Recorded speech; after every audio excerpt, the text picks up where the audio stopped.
Olá, minha gente! Seja muito bem-vindo, bem-vinda, bem-vinde a mais um episódio do podcast Cultura e Mercado em Foco.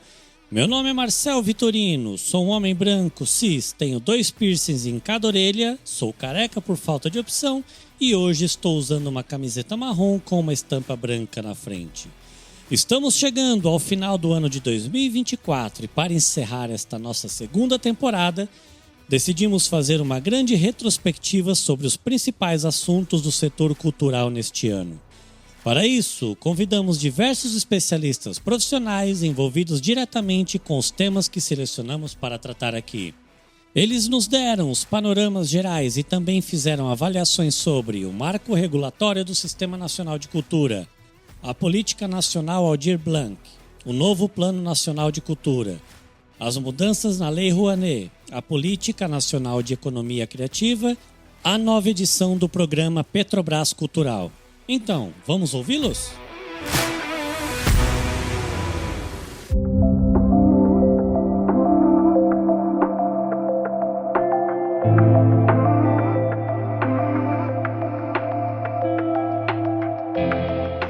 O ano começou com mudanças na Lei Rouanet. No dia 30 de janeiro foi publicada a Instrução Normativa número 11, estabelecendo procedimentos relativos à apresentação, análise, aprovação, acompanhamento, prestação de contas e avaliação de resultados dos programas, projetos e ações culturais da Lei Federal de Incentivo à Cultura.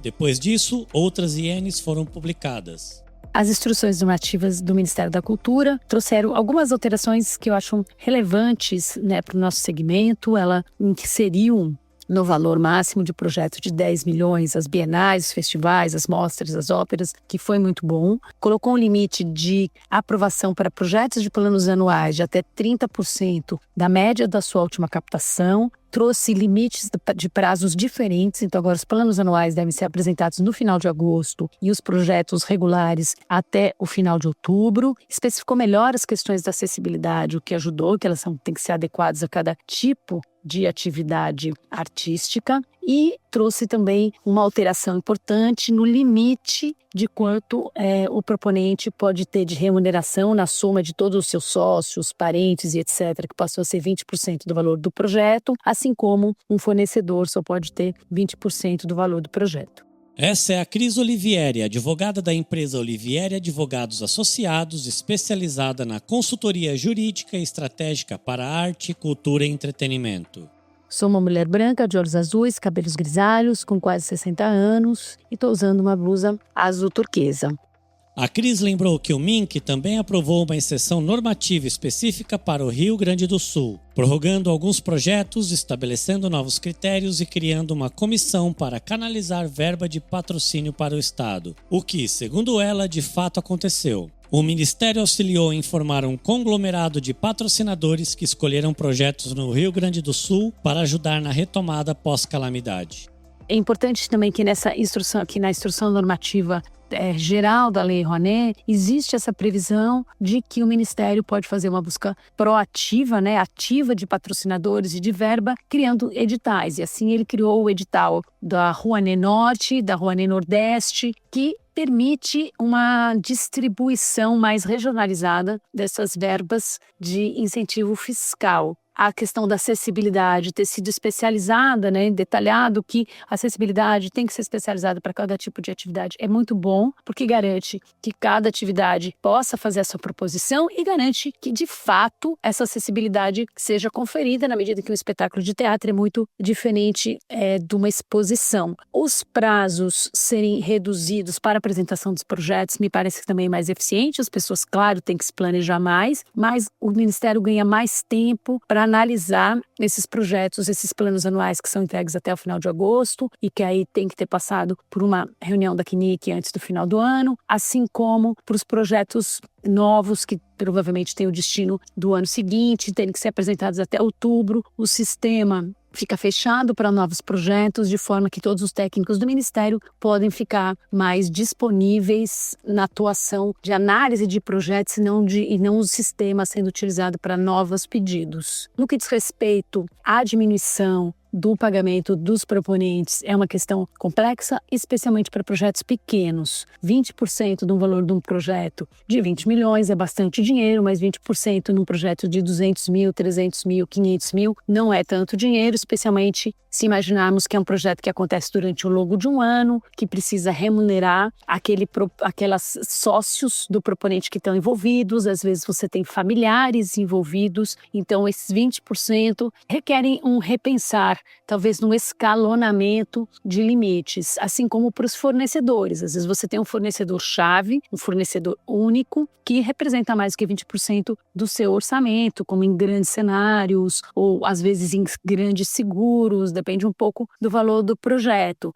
Por outro lado, uma negociação em bloco, se você tem um fornecedor que pode lhe entregar a cenografia e também os figurinos e também algum objeto de adereço, de locação e etc., o custo final vai ser melhor. Então, você poder pagar mais para um determinado fornecedor otimiza muitas vezes os seus recursos e as suas despesas. A Cris Olivieri citou os editais Rouanet Norte e Nordeste e, além disso, também tivemos a inclusão da categoria Culturas Populares e Tradicionais no SALIC e a definição pela CNIC do que é música regional. O secretário de Economia Criativa e Fomento Cultural do Ministério da Cultura, Enilton Menezes, nos contou que essas ações fazem parte de uma política de nacionalização dos recursos da lei. Sou um homem de 64 anos, grisalho, 1,70 m, uso óculos, estou atualmente com a camiseta bege, numa calça jeans, um sapato de couro preto. A nossa ministra Margareth Menezes tem realçado que nós não pretendemos descentralizar os recursos, como sempre foi colocado, uma vez que nós não vamos tirar do centro-sul do país para levar para as outras regiões. O que nós estamos fazendo é ampliando o alcance da Rouanet, incluindo o aumento do nosso orçamento. Conseguimos um aumento de 45% no orçamento em relação a 2023, considerando os números de 2024, e esse aumento ele precisa chegar nas regiões, nas cidades, nos municípios, nas populações, nas ações culturais que são realizadas em regiões mais remotas do país. Por isso estamos criando programas de indução. Foi o que aconteceu com o programa Rouanet Norte, onde nós levamos 24 milhões para a região norte, um volume bem expressivo de recursos em relação ao que eles capturavam historicamente. Depois fizemos um programa Rouanet nas favelas, levando a possibilidade de acesso desses recursos federais para agentes culturais que estão trabalhando, estão sediados nas favelas brasileiras, nos territórios periféricos. Lançamos o programa, recentemente, o programa Rouanet Nordeste, que é uma continuidade do programa Rouanet Norte, fazendo chegar àquela região também recursos de um volume razoável. Atuamos nos editais das estatais, quando estabelecemos algumas cotas, como foi recentemente com o edital da Petrobras, garantindo que os recursos da Petrobras, um edital lançado de 250 milhões, pudesse também chegar nas 5 regiões brasileiras. Recentemente lançamos o programa Rouanet da Juventude, é um programa que vai estar voltado para as regiões Centro-Oeste, Norte e Nordeste, voltado para a formação da juventude brasileira. E assim a gente vai ampliando esse alcance da Lei Rouanet, diminuindo ou pelo menos minimizando essa diferença tão grande entre o que se capturava, o que se captava na região sudeste do país, especialmente nos estados do Rio de Janeiro e São Paulo, com relação aos outros estados brasileiros. Além disso, o Ministério da Cultura voltou a jogar luz sobre o tema da economia criativa. Em junho, uma instrução normativa alterou a Lei Rouanet, estabelecendo procedimentos relativos à captação, execução, prestação de contas e avaliação de resultados de projetos para o apoio ao desenvolvimento sustentável de territórios criativos. E foi recriada a Secretaria de Economia Criativa, que será responsável pelas ações de desenvolvimento econômico da cultura e pelas políticas do trabalhador da cultura. 2 áreas que hoje estão dentro da Secretaria de Fomento e Economia Criativa do MINC, sob o comando de Enilton.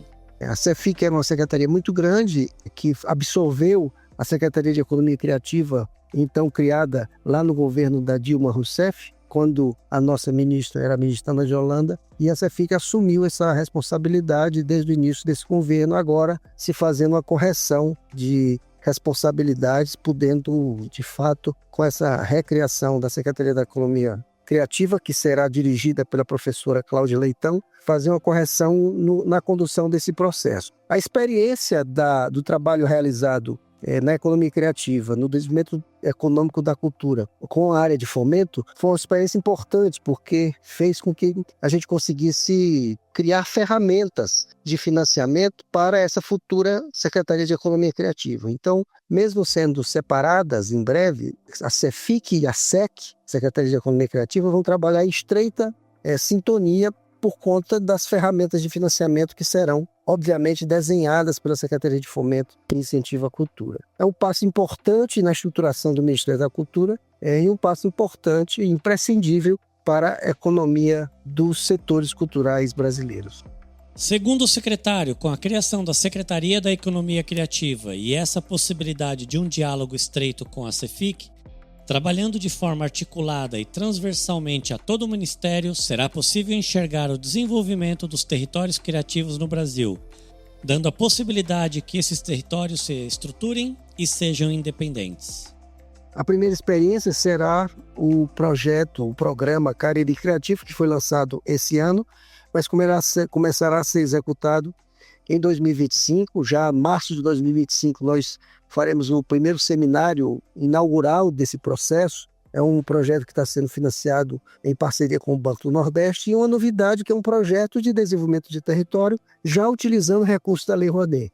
Nós vamos abrir a plataforma SALIC no dia 1º de fevereiro e certamente com a estruturação da Secretaria de Economia Criativa, a equipe dessa secretaria vai prospectar outros territórios com a possibilidade de buscar parceiros para financiar o desenvolvimento dessas cadeias produtivas. Além disso, em 2025, nós vamos realizar um grande evento, que é o Mercado das Indústrias Criativas do Brasil, que vai acontecer em Fortaleza. Há 2 anos atrás, nós realizamos em Belém, e desse ano, em parceria também com o Banco do Nordeste, que é banco do governo federal que atua na região Nordeste, com o Banco do Nordeste realizaremos o Mercado das Indústrias Criativas Brasil 2025. Será um grande evento, uma grande ação estruturante. Nós vamos levar cerca de 250 agentes culturais, compradores e vendedores para Fortaleza, para realizar um evento de negócios. Esse evento ele tem 3 características importantes: uma na área de negócios, onde se faz de fato compra e venda de produtos e serviços culturais. São dezenas de mesas de negócio, onde se resulta de fato em coisas práticas em termos de venda da nossa cultura. O segundo vertente, a vertente de formação de agentes culturais, preparando esses agentes culturais para a realização de negócios. E, naturalmente, uma parte do evento será a parte artística, onde nós teremos lá uma mostra da arte brasileira, em toda a sua diversidade, vindo de todas as regiões, e em especial também alguns convidados de países latino-americanos, já que o MIC-BR, o Mercado das Indústrias Criativas do Brasil, está integrado ao Mercado das Indústrias Criativas da Argentina, do Chile e do Uruguai. Vamos também, a partir dos contatos que foram feitos com o G20, com as bilaterais que a ministra Margarete Menezes fez com ministros da cultura desses países que participaram do G20, vamos ter uma presença muito mais concreta de países europeus, países americanos, países africanos e países asiáticos, que estarão presentes em Fortaleza no mês de outubro no Mercado das Indústrias Criativas do Brasil.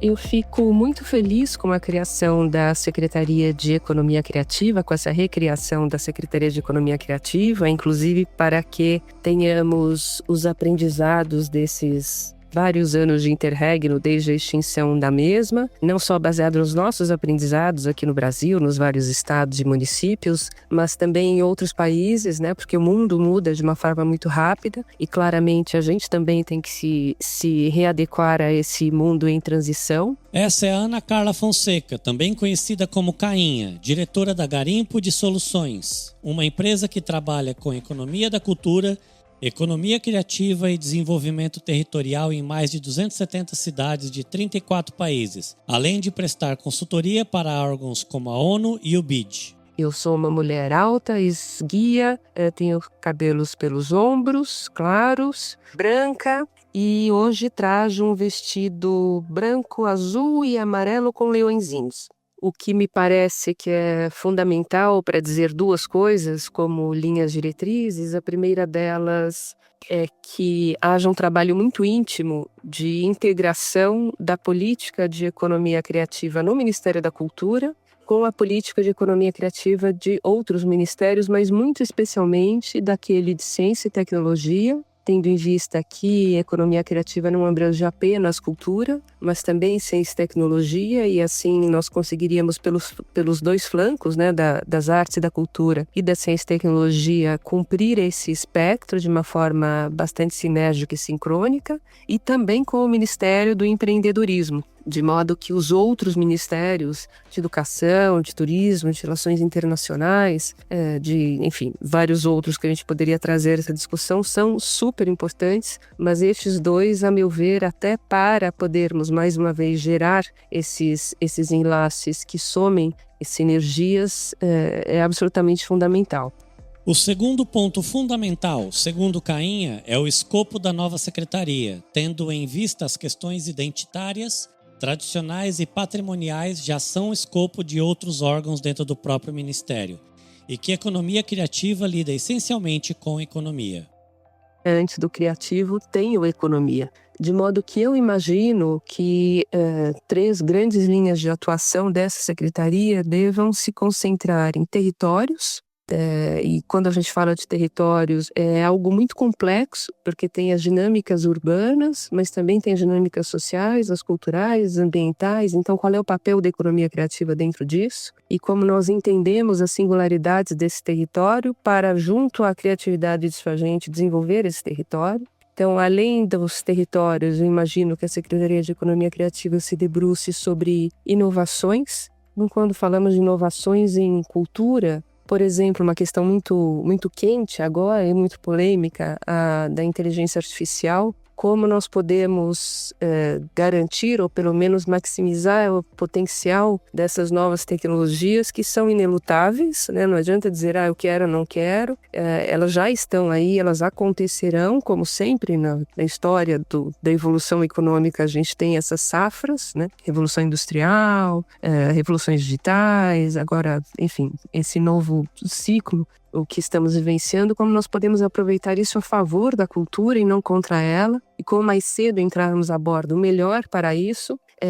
Quando falamos de inovações também, como podemos utilizar, no melhor dos sentidos, a força da cultura junto à força do meio ambiente para combater o que é um desafio de todos nós e, a meu ver, o maior dos desafios globais, que é da urgência climática. Nem digo mudança, porque mudança já foi, mas efetivamente como nós todos podemos utilizar o que há de melhor em cada um dos desenvolvimentos para que esse desafio seja, se não sobrepujado, ao menos minimizado. E uma outra questão, junto a territórios e inovações em economia criativa, que é do empreendedorismo, para que aqueles negócios de cultura sejam efetivamente lucrativos no mercado, sejam autônomos, tenham sua independência, inclusive para que sobre recurso público para aqueles projetos e aquelas iniciativas e instituições que não têm possibilidade de vingar no mercado sozinhas. Então, como nós podemos pegar esse empreendedorismo no campo cultural, junto aos criadores, junto a todos os elos da cadeia, que muitas vezes são tecnicamente capacitados, mas não são gerencialmente capacitados, para que eles consigam efetivamente viver do que fazem, viver da cultura, né, no melhor dos sentidos. Quebrando com aquela falsa dicotomia de que cultura e mercado não funcionam juntos, né? Eu sempre uso o mercado a favor da cultura e não o contrário, e por isso que a gente vem trabalhando com isso, desde início da década de 2000, mas individualmente já muito antes disso. De modo que, a meu ver, a Secretaria de Economia Criativa traria uma enorme contribuição lidando com ao menos esses 3 flancos de território, de inovações e de empreendedorismo criativo.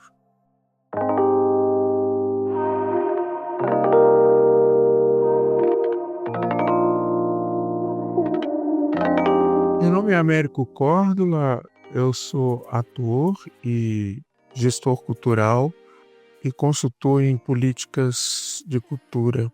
Eu sou um homem de 1,78 m, cabelos curtos, castanhos, branco, uso óculos, tenho um cavanhaque e estou aqui utilizando uma camiseta verde e uma calça preta. O Américo atualmente vive no Crato. Ele trabalha no Centro Cultural do Cariri, um equipamento da Secretaria de Cultura do Estado do Ceará, gerida pelo Instituto Mirante de Cultura e Arte. Nosso assunto com ele foi sobre o edital Petrobras Cultural, que neste ano teve valor recorde de apoio, 250 milhões de reais. E também recorde de inscritos, mais de 8 mil iniciativas. A Petrobras, quando lança o maior edital já realizado da Petrobras, né, de 250 milhões de reais, com 8 mil inscritos, e acaba contemplando 140 iniciativas, a gente vê que tapa, né, um buraquinho muito pequeno da demanda reprimida existente. Se a gente fizer uma matemática e dividir nesses 250 milhões por exemplo, pelos 8 mil inscritos, seriam repassados 30 mil reais, né? Mas o Ministério da Cultura já fez o edital Sérgio Manberti, que exatamente repassa 33 mil reais e que ainda não foi pago tudo, apesar de já ter passado um ano de lançamento desses editais, mas enfim, seria a mesma coisa, né? Mas você atenderia aos 8 mil inscritos. E aí os editais também têm esse edital nos regulamentos, né, tem as distribuições previstas, 15% para cada região do país, que é muito importante, enfim, mas também deixa de fora projetos que são importantes, historicamente importantes, que é uma categoria que, na minha avaliação, tem um nome muito inapropriado, de ícones da cultura brasileira, que inclusive a gente teve até o caso do nosso grande ator, Renato Borghi, talvez um dos mais velhos hoje em atividade, e com certeza é um ícone, e reclamou, ele falou, a Petrobras não me acha um ícone. Então você vê que a infelicidade dessa categoria no edital acaba prejudicando, né, as pessoas que são ícones e que não foram contempladas, cria-se uma frustração. A gente vê também que existem o Grupo Corpo, que sempre foi patrocinado pela Petrobras, acaba sendo contemplado nesse edital, quando na verdade poderia ser repassado recursos diretamente para essas companhias estáveis, ou se pensar uma política de transferência de recursos que não necessitasse participar de um edital de ampla concorrência. Então, acho que esses são críticas relacionadas, né, a uma forma de se aplicar recursos que são vultuosos, mas que acaba atendendo muito pouco e fica muita gente de fora. O Américo também levanta a questão da importância de se garantir a manutenção de iniciativas como a Mostra Internacional de Teatro de São Paulo, ou companhias como o Teatro de Vertigem, que não estão sendo contemplados pelos grandes editais nem pelas leis Aldir Blanc ou Paulo Gustavo. Como solucionar essas questões, não é?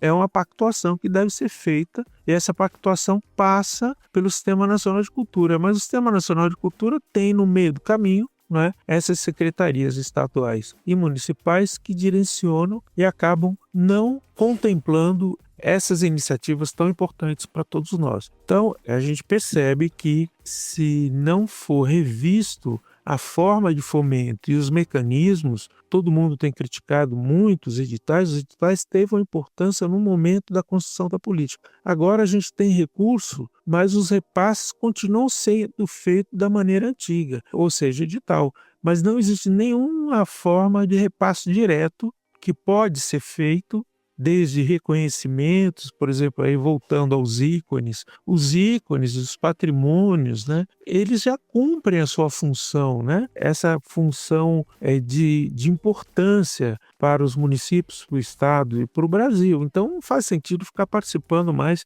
de editais de ampla concorrência. Os editais de ampla concorrência são, no meu ponto de vista, são iniciativas para grupos que estão começando, que precisam, mas o reconhecimento do que é importante, ela deveria receber recursos diretos, né? E acho que isso tem que ser repensado de uma maneira mais efetiva, claro, garantindo toda a questão da lei, enfim, da impessoalidade, mas essa impessoalidade, todas essas questões todas que são colocadas, né, pela administração pública, ela acaba também prejudicando, porque todo mundo tem que participar e acaba que a gente acaba não contemplando todo mundo, né? Então, a revisão dessas categorias, as revisões desses editais são muito importantes, e construir um pacto federativo que dê conta de suprir essas dificuldades que os editais não estão dando mais conta.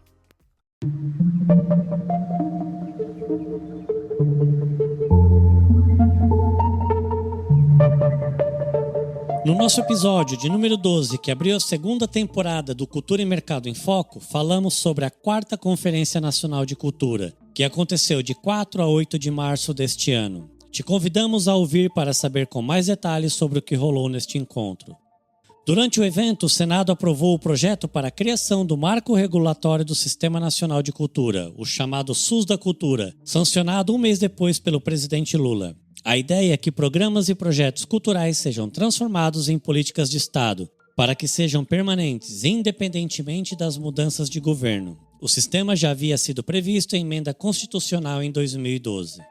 Inicialmente era para essa lei ser a regulamentação do Sistema Nacional de Cultura, assim como deve acontecer no caso de uma emenda constitucional, né, que é a emenda do sistema, que foi aprovada em 2012. Então, desde 2012 nós estávamos aguardando essa lei. Porém, ainda falta regulamentar essa lei, né? Primeiro porque essa lei, ela deveria ser a regulamentação do sistema, mas ela não deu conta de regulamentar todas as partes do sistema. E agora vai ser necessário uma regulamentação dessa regulamentação.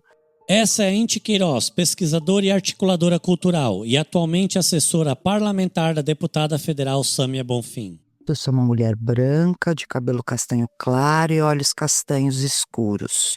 Durante esses 12 anos foram 3 projetos de leis criados para isso e ainda assim não deu conta, né?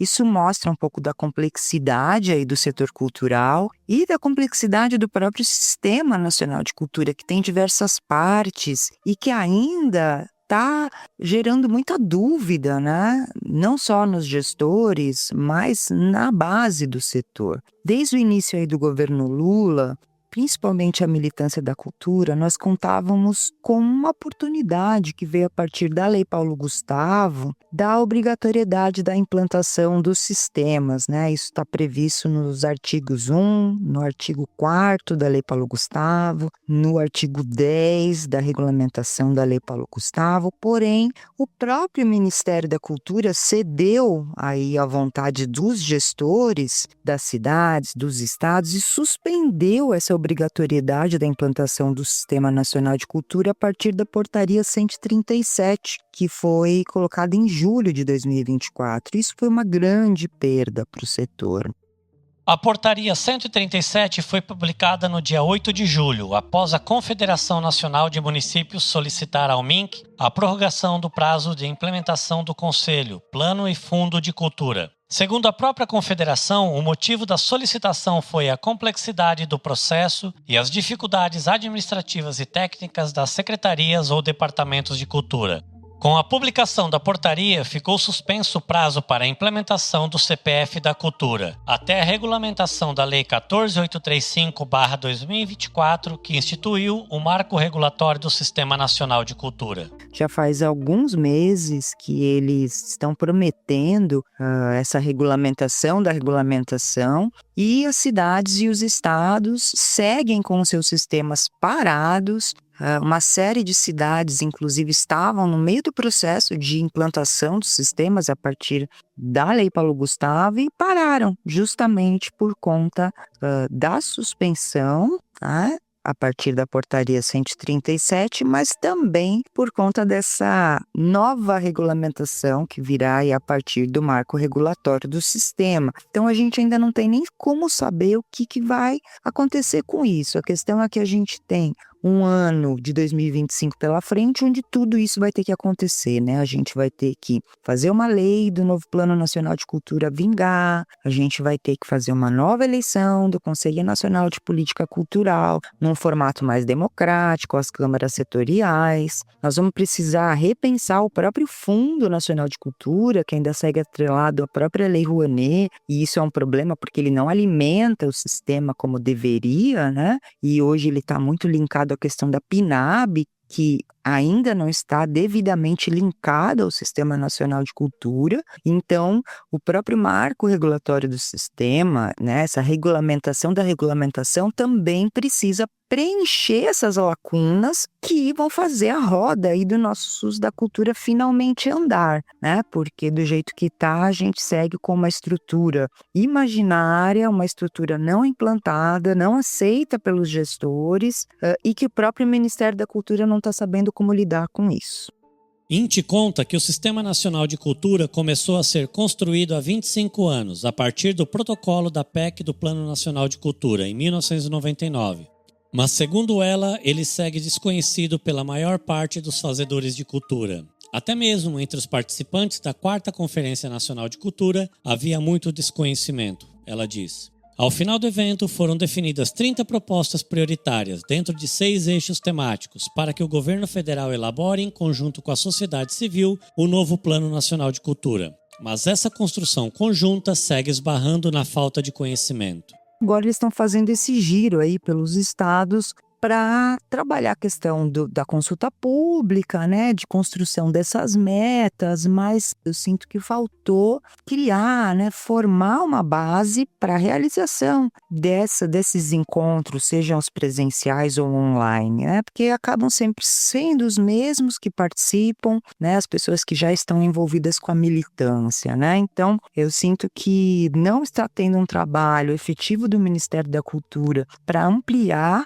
o interesse pelo assunto, né? Imagina o que seria da saúde se a gente não tivesse o SUS, né? Então, o Sistema Nacional de Cultura, ele que vai nos ajudar a garantir mais direitos, a reduzir os desmontes, a ampliar o controle social, e os fazedores de cultura precisam conhecê-lo. Então, está faltando o MINC falar sobre o Sistema Nacional de Cultura, assim como o Ministério da Saúde fala do SUS, né? Cabe ao Ministério da Cultura falar mais sobre isso, explicar melhor sobre isso, falar sobre controle social num sentido mais amplo, mais didático, não apenas nas reuniões do Conselho Nacional de Política Cultural, que também é uma parte do sistema que, infelizmente, aí segue no formato corporativo, né? Desde o decreto do Bolsonaro, a gente tem um Conselho Nacional de Cultura que não representa a cultura, né, brasileira, até porque ele é composto em maioria por entidades, tá?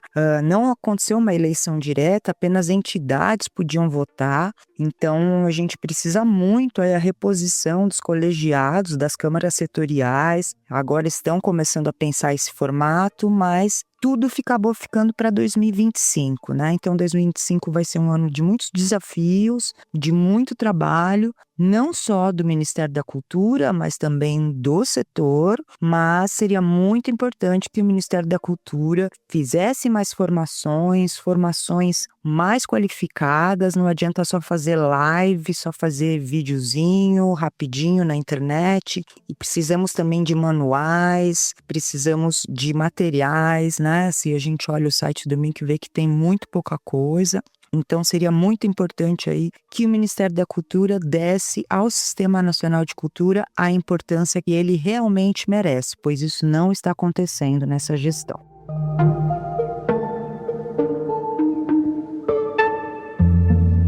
Olá a todos, eu sou Zé Renato, sou produtor cultural, trabalho a partir do estado de São Paulo, moro na capital. Sou um homem branco, tenho 52 anos, cabelos grisalhos, tenho um pouquinho gordinho, uso óculos, pele branca e sou produtor cultural e trabalho na área de cultura há décadas já. Nós conversamos com o Zé Renato sobre como anda o processo de elaboração do Plano Nacional de Cultura. Nesse momento, depois de passar da conferência, vários cadernos elencados, organizados, a gente está no momento das discussões territoriais. Eu acho muito interessante a questão da presença do MINC nos territórios de maneira organizada e propositiva para haver encontros efetivos com a população dos lugares mais afastados de Brasília e, nesse sentido, aumentar a capacidade de escuta e conseguir escutar pessoas que não puderam estar em Brasília na conferência, mas isso ainda acontece, em certa maneira, de um modo que fica concentrado nas capitais dos estados, por inevitabilidade, por impossibilidade de percorrer outros centros, mas que poderia ter sido organizado com uma presença mais intensiva de outras populações dos estados, pelo modelo online, por exemplo. Entendo que para um estado do tamanho de São Paulo, 1 dia e meio de discussões é pouquíssimo. É um prazo muito curto para se fazer uma discussão consistente. Ficamos sem a perspectiva de conseguir se aprofundar no debate das questões, por esse tempo ser curto, por ter uma série de agendas e atividades dentro dessa programação a serem cumpridas, mas foi possível fazer, durante essa visita do MINC, das oficinas territoriais em São Paulo, com os grupos que ali apareceram, foi possível se aprofundar um pouco mais em algumas questões e talvez lapidar um pouco melhor algumas proposições, de modo de que isso possa voltar para o Ministério de uma forma mais especificada, né? Mas certamente a grande sensação que se tem é que a coisa está sendo feita ainda de uma maneira um pouco com uma duração curta, para se dizer que tem realmente uma escuta social.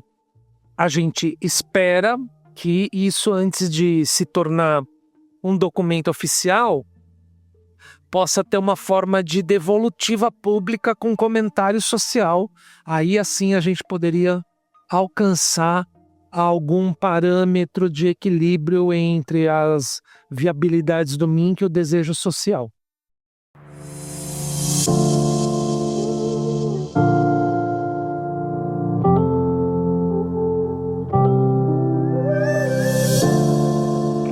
No dia 22 de novembro, o Ministério da Cultura publicou uma medida provisória alterando a Política Nacional Aldir Blanc, a PNAB. Nós vamos falar dessa MP já. Mas antes, um breve panorama sobre questões importantes relativas a essa política.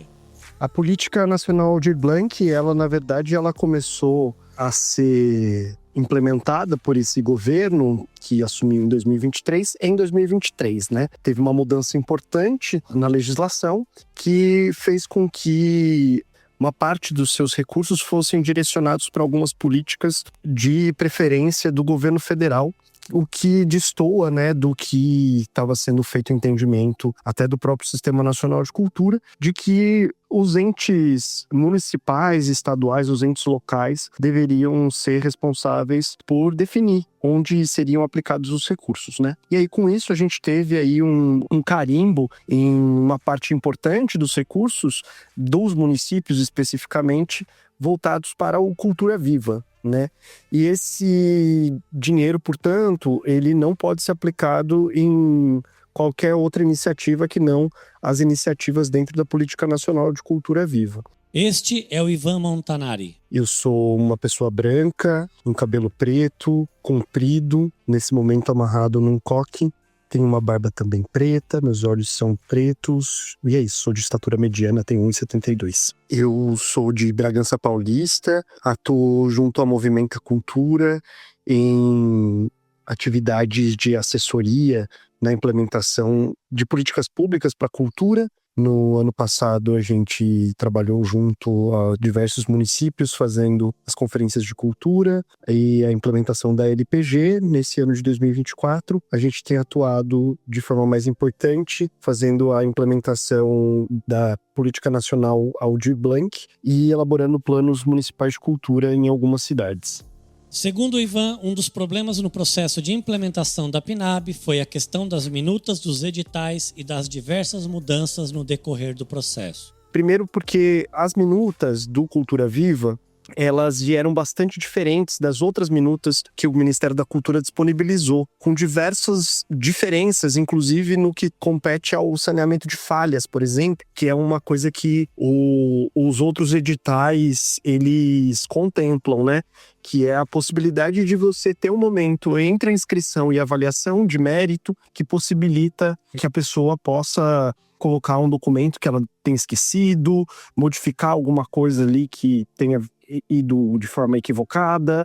Então, essa falta de uniformidade entre os instrumentos disponibilizados pelo Ministério foi uma primeira dificuldade. E no caso do Cultura Viva, isso ficava mais complexo ainda, ou fica mais complexo ainda, porque você é obrigado a fazer uso da minuta da maneira como ela está. O que também é questionável, na verdade, porque você não tem uma normativa evidente de qual é a minuta padronizada. Não tem nenhum marco normativo que amarre essa questão da utilização obrigatória das minutas e qual é a minuta a ser utilizada. Esse procedimento de trocar as rodas do carro com o carro andando, ele foi bastante prejudicial no processo, né, da implementação da PNAB. A gente tem esse exemplo que eu dei agora com relação às minutas do Cultura Viva, que foram um problema maior por conta dessa questão de ser padronizado, mas você tem diversas situações em que isso foi ocorrendo no sentido de trazer novas informações ou informações diferentes no meio do processo. Algumas cidades já tocando o seu processo, já tendo editais publicados, outras cidades ainda não tendo esses editais publicados e que, portanto, fizeram de uma maneira diferente.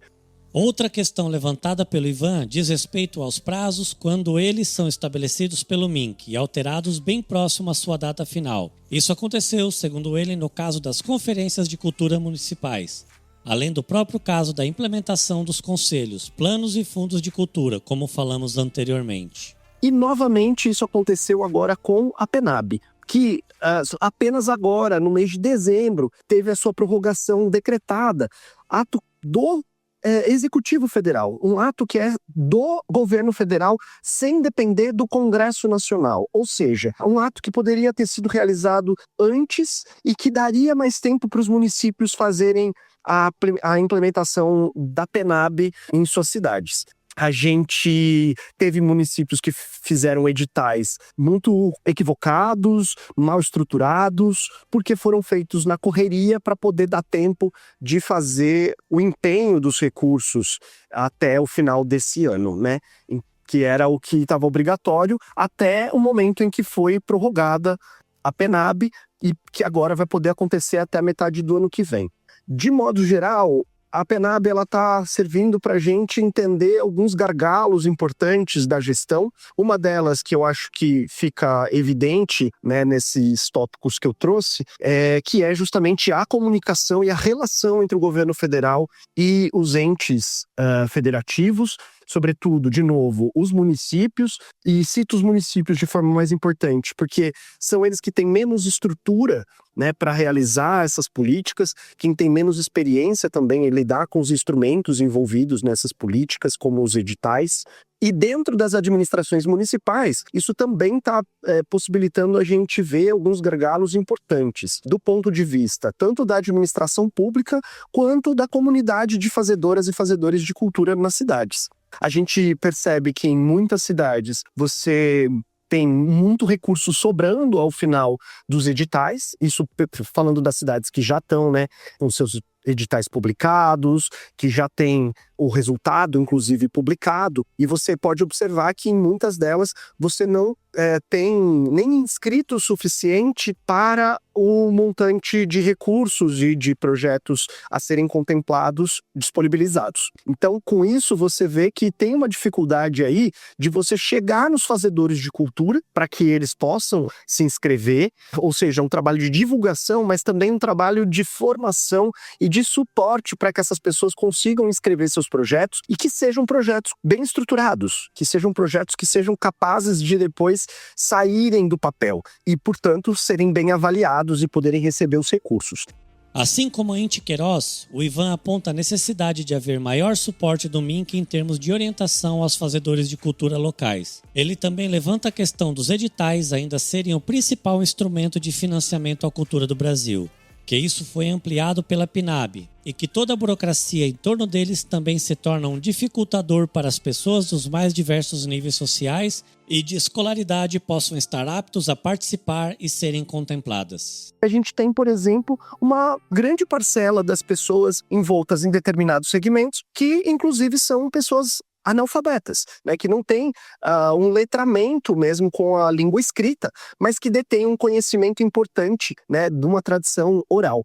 E nesse sentido, essas pessoas, mesmo que a gente ofereça diversos caminhos para a escrita dos projetos, tanto, né, aceitando isso via inscrição oral ou por vídeo, que ajuda de fato a fazer a inscrição ser mais democrática, mais acessível, mas ainda assim você exige que se estruture um projeto. E muitas vezes o que a pessoa quer é compartilhar seu fazer, pura e simplesmente, e não produzir o seu projeto. Então você tem inúmeras formas que você poderia estar fazendo, tanto para você difundir esses fazeres, como você oferecer formação, que não necessariamente vai precisar passar por esse modelo dos editais. E a PNAB, ela permite isso, mas não houve nenhum tipo de ação que difundisse outras formas de você fazer o investimento da PNAB para além dos editais.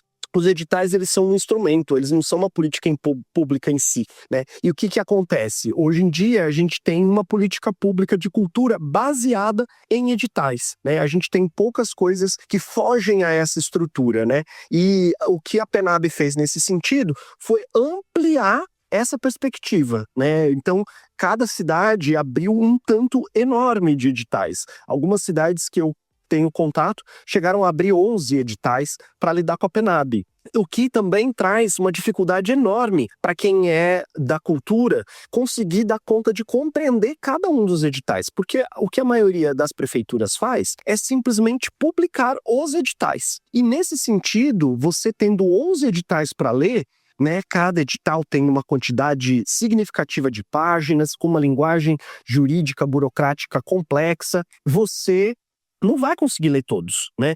E você, nas cidades, não costuma ter um panorama dos editais para você entender um pouco de cada um deles, para daí sim você decidir qual deles você vai ler com mais atenção, né? Então, essa multiplicação dos editais também acaba virando um gargalo dentro dessa comunicação entre prefeitura, administração pública e os fazedores e fazedoras de cultura, que acabam não tendo outros caminhos, né, para poder desenvolver seus fazeres culturais a partir desse instrumento que é a PNAB, né? Não tem outros caminhos que não os editais.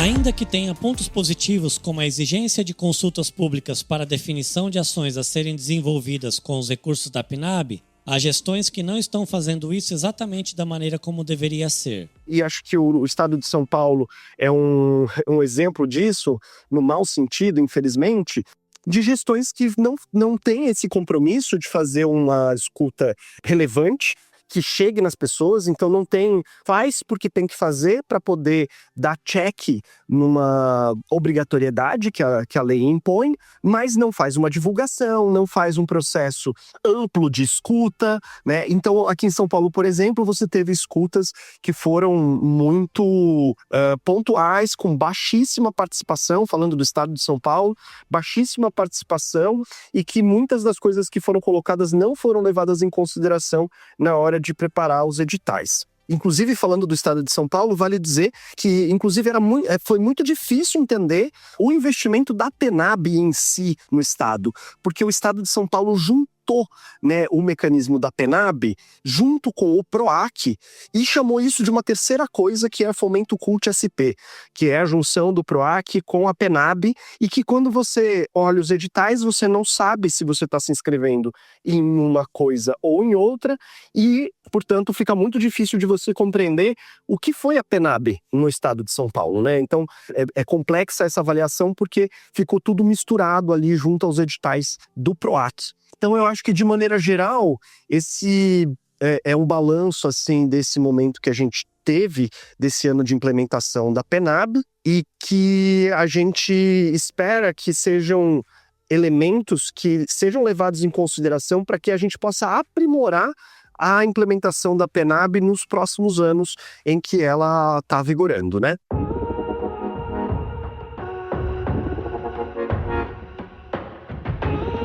Agora, voltando à medida provisória publicada em novembro. Ela ainda não foi aprovada pelo Congresso Nacional, mas faz algumas mudanças significativas na estrutura da gestão da PNAB. Entre elas, a partir de 2025, os entes federativos deverão comprovar investimentos próprios em cultura como requisito para acessar novos repasses federais. Os entes federativos só poderão receber novos recursos da PNAB se tiverem executado um percentual mínimo dos valores já recebidos no exercício anterior. Introdução de critérios de desempenho para estados e municípios na execução dos recursos e reforço ao caráter plurianual dos recursos. A partir de 2027, apenas os entes municipais e estaduais que tiverem fundo da cultura poderão receber os recursos da PNAB. Logo após a publicação da MP, o Fórum Nacional de Secretários e Dirigentes Estaduais de Cultura, o Fórum Nacional de Secretários e Gestores de Cultura das Capitais e Municípios Associados e a Rede Nacional de Gestores Municipais da Cultura lançaram uma carta aberta argumentando que, abre aspas, as alterações propostas pela MP e apresentadas de forma intempestiva, desconsiderando a prática de construção compartilhada com os entes executores, comprometem o planejamento local, instauram instabilidade e dificultam o repasse de recursos aos seus verdadeiros destinatários, os artistas e agentes culturais. Fecha aspas. Eu acho que isso dialoga com um pouco do que eu comentei sobre a PNAB num todo, que é a gente está com um problema sério de comunicação entre o Ministério da Cultura e os entes subnacionais, né? Sobretudo gestores de cultura dos estados e dos municípios, né? Eu acho que é importante a gente entender também todo o contexto de surgimento da SMP.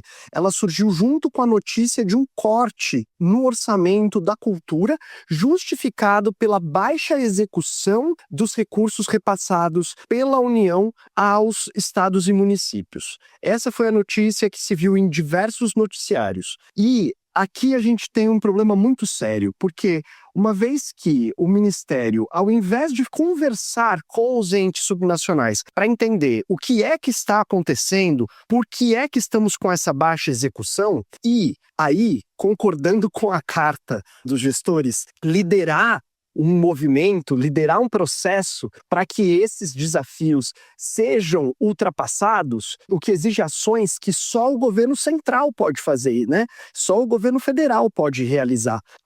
Ações que possam atingir todos os estados e todos os municípios, de forma a conseguir levantar esse índice no Brasil como um todo, né? Acho que a gente pode estar falando aqui de processos formativos para as gestões municipais, para as gestões de cultura, algo que não tem acontecido com uma maior ênfase e que precisaria acontecer de forma mais aprofundada, principalmente se a gente está falando de uma política estruturante para os próximos anos. Então, você não é só uma formação pontual que forma só quem está ali naquele momento na gestão. A gestão vai mudar daqui a pouco, né? É assim que se dá numa democracia. Então, você precisa, na verdade, dar formações mais aprofundadas, principalmente para servidores de carreira, né, que estão nos municípios, para que pelo menos essas pessoas tenham um domínio do processo de execução da PNAB. Então, realmente, a gente pode observar que, infelizmente, e talvez eu ganhe alguns inimigos, ou decepcione alguns amigos no Ministério da Cultura, mas a gente, infelizmente, tem o Ministério da Cultura que tem praticado o faça o que eu digo, não faça o que eu faço. Porque no discurso, e a gente pode ver no conteúdo da MP, a gente pode ver no decreto de regulamentação da PNAB, uma preocupação do Ministério em determinar que as gestões municipais e estaduais façam um processo participativo, que escutem a sociedade civil para fazer a definição das suas políticas. Ora, o Ministério da Cultura tem reiteradamente tomado decisões sem não só a comunicação antecipada, como nem mesmo uma consulta aos entes federativos, aos gestores de estados e municípios. A gente pode ver isso lá atrás, no começo do ano passado, quando a gente teve a inserção da PENAB no novo PAC, né, e a maneira como foram introduzidas totalmente de cima para baixo decisões com relação aos recursos da PENAB, recursos que antes seriam decididos 100% pelos estados e municípios, que passaram a ter recursos carimbados, né, pelo governo federal. Então você perde a possibilidade de manejar esse recurso que você recebe. Se você lê a MP, você percebe que ela nem fala sobre critérios. O Ministério da Cultura está adiantando que ele está querendo incluir no processo de gestão da PENAB medidas de desempenho, né? E isso é muito delicado, porque isso justamente não está alinhado com o que acontece no dia a dia das gestões. Então, o Ministério da Cultura precisa fazer um processo amplo de escuta, fazer o que ele está pedindo para que os estados e municípios façam, de escutar para poder definir as suas políticas. Também o Ministério da Cultura está precisando fazer isso, fazer o que ele está pedindo que seja feito, que é escute, tome decisões de forma compartilhada. Nós tentamos conversar com o porta-voz do Ministério da Cultura sobre a MP que altera a PNAB, mas a assessoria de imprensa não respondeu que, por questões de agenda oficial, não conseguiriam atender ao nosso pedido.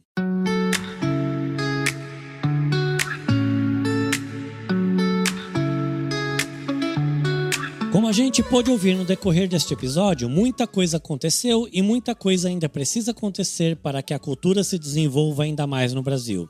Aqui no Cultura e Mercado, nós buscamos fazer uma pequena parte que nos cabe, como vem sendo desde 1998. Oi, gente, tudo bem?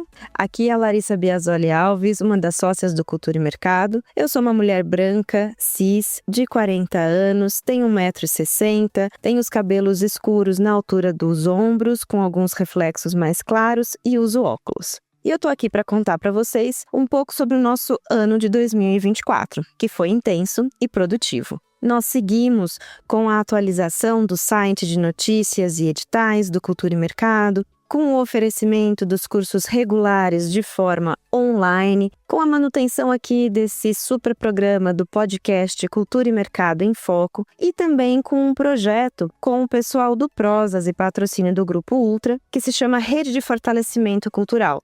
E 2024 também é o primeiro ano onde o Cultura e Mercado está realizando o projeto Caravana Energia da Cultura, que é o primeiro projeto do Cultura e Mercado como proponente na Lei Federal de Incentivo à Cultura, na Lei Rouanet, e que tem o patrocínio do Instituto Neoenergia. Esse projeto, que foi desenhado ainda em 2023, em parceria com o Instituto Neoenergia, ele faz com que a gente esteja em 4 localidades do Brasil, com aulas presenciais, com encontros presenciais sobre formação para a área da cultura. Estivemos, então, no Distrito Federal, em Feira de Santana, na Bahia, em Mossoró, no Rio Grande do Norte e em Mogi Guaçu, no interior do estado de São Paulo. E para quem quiser acompanhar e saber como foi, o projeto tem a sua rede social, @caravana_energia da cultura, e no site caravana.culturaemercado.com.br. Então, esse ano que foi muito produtivo e muito alegre, a gente tem aqui a que agradecer a todas as parceiras, parceiros, alunos, alunas, todo mundo que participou da realização e participa do dia a dia do Cultura e Mercado. O nosso muito, muito obrigada. E aproveito aqui para desejar, então, um 2025 de muito sucesso, de muitas conquistas e de muita prosperidade. A gente se vê em 2025. Até! E para você que ficou com a gente até aqui, também vamos contar em primeira mão o que estamos preparando para o Cultura e Mercado em 2025. Olá, eu sou Daniele Torres, uma das sócias do Cultura e Mercado.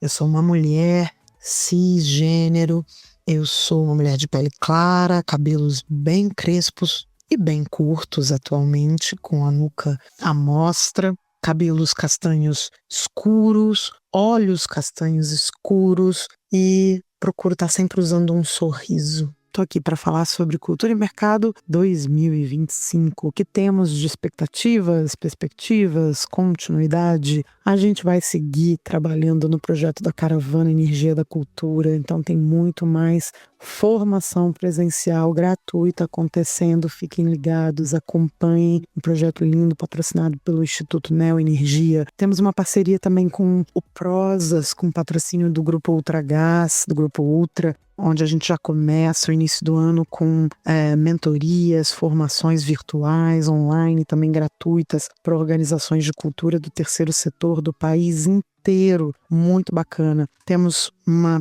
série de projetos especiais, encontros, seminários que estão sendo carinhosa e cuidadosamente programados para 2025. Temos o nosso projeto Sem Fronteiras, Cultura e Mercado Sem Fronteiras para mulheres, coletivos e grupos de periferias de São Paulo, para o qual a gente está captando recursos. A gente segue fazendo o nosso atendimento normal com os nossos cursos virtuais, com a realização de formações in company, dentro de empresas, organizações do terceiro setor.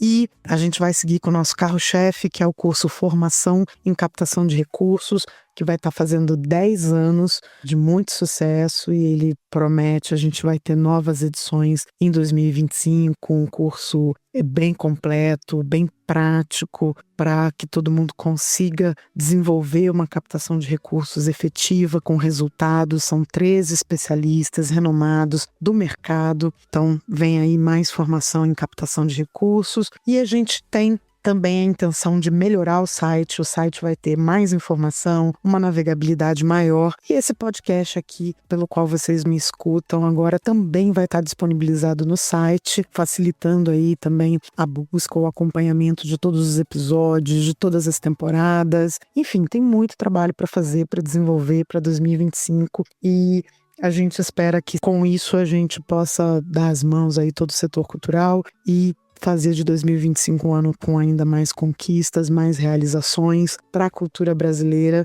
e para o fortalecimento do nosso setor. Para todo mundo, um ótimo final de ano e um 2025 cheio de conquistas, de alegria, saúde e paz para todo mundo. Que seja lindo. Até!